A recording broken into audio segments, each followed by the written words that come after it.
जज़ा व सज़ा।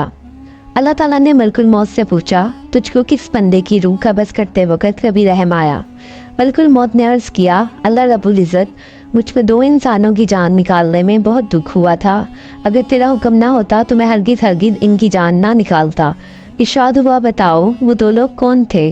अर्ज़ किया, एक तो वो बच्चा था जो नया पैदा हुआ था और अपनी माँ के साथ जहाज़ के टूटे हुए तख्ते पर बेसरवसामानी की हालत में बहरे पैकरा में तैरता जा रहा था।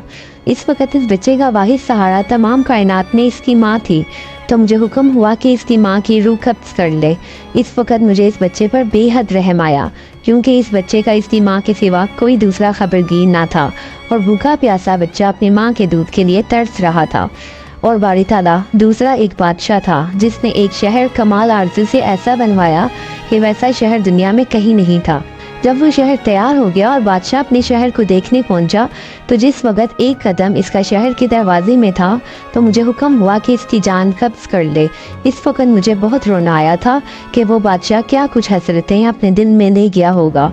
अल्लाह ताला ने फरमाया, इज़राइल, तुम्हें एक ही शख्स पर 2 बार रहम आया है, क्योंकि ये बादशाह शैतान वही बच्चा था जिसको हमने बगैर माँ बाप के, बिना किसी सहारे के, समंदर की तेज़ व तुंद लहरों और तूफ़ानों में भी महफूज रखा और इसको हिकमत व सरवत की बुलंदियों पर पहुँचाया। और जब ये इस मर्तबे को पहुँचा तो हमारी ताबेदारी से मुँह मोड़ा और तकब्बुर करने लगा और आखिरकार अपनी सज़ा को पहुँचा।